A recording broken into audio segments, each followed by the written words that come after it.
There's drugs in the water. Did you know that? But we pee them out? Yeah, we pee them out and then they're in there.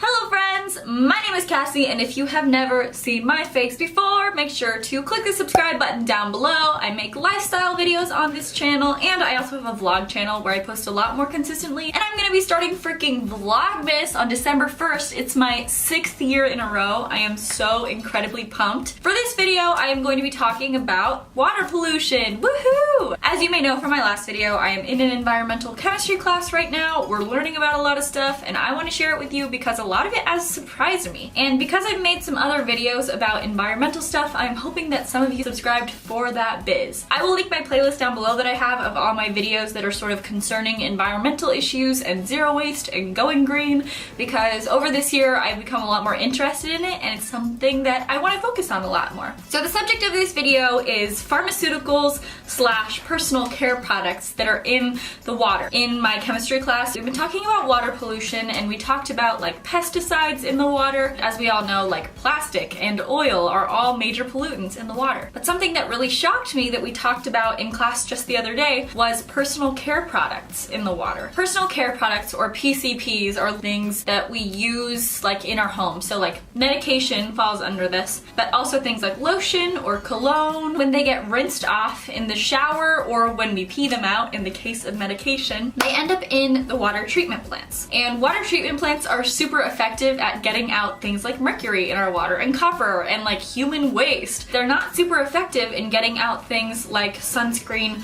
or birth control. So then when these things pass through sewage treatment plants undisturbed, because the sewage treatment plants aren't made to filter these things out, they go into the water. From the articles I've read, it doesn't really have as much of a human impact, at least not that they can tell, not yet, but there's a huge impact on aquatic life and fish especially that are downstream of wastewater plants. The wastewater from the plants goes into whatever stream or waterway is nearby. It's possible that, and very likely, that it will have birth control or ibuprofen or blood thinner or heart medication or antidepressant medication or lotion, the thousands of chemicals that we put in and on our bodies every single day. Back to fish. When birth control is in water like this, estrogen has a very weird feminizing impact on male fish. Just as if a biologically male human was to take a lot of estrogen, they would probably see some womanizing effects. There's a lot of like feminized or intersex fish floating around, which then decreases populations because if there are no male fish, fish can't have sex and reproduce. So that's an issue. Your body only metabolizes a small fraction of the medication that you're taking, which is sometimes why pills are so giant, because your body literally just can't process all of it. The rest comes out of you through your urine, and when you flush it,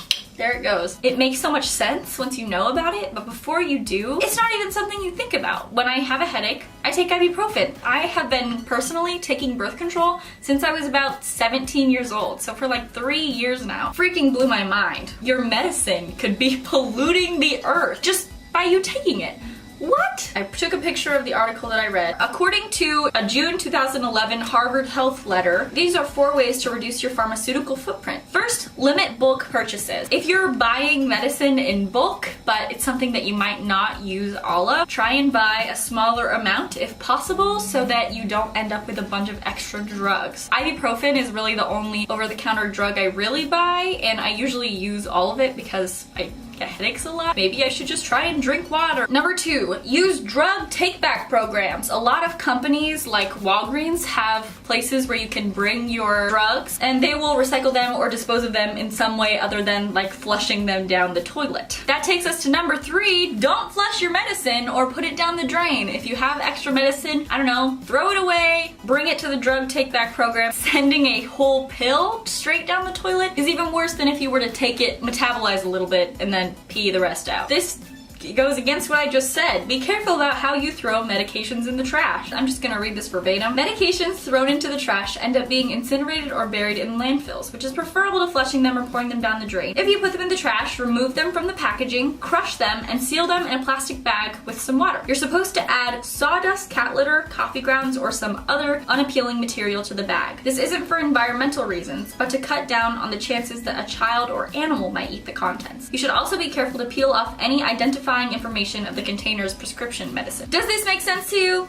hope so. This was just something that I thought about, and it's really made me think especially about, like, birth control is something I take every day because that's how it works. It's really made me think about what are other options that maybe I could use, and that's a really big shift for me because I've taken birth control ever since I started needing a contraceptive method. This is getting into my personal life, but it's important to talk about these things. Perhaps in the coming months, you'll hear from me getting an IUD that's non-hormonal. I don't know, that really freaks me out, but if it's gonna reduce my environmental impact a little bit, also those birth control packets come in little plastic things, and I've always thought, like, at least the product is getting used, but then your body only metabolizes part of it, and then it goes straight down into the ocean, so like, what? Also, birth control is an entirely separate issue that I would love to make another video about. I have a lot to say about birth control and the injustice to our gender that birth control creates.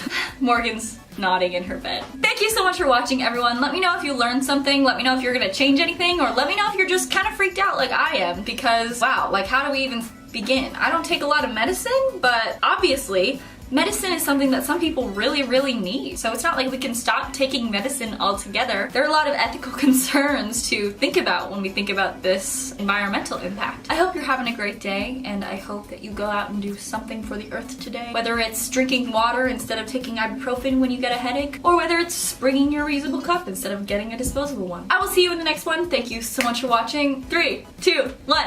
Okay, bye!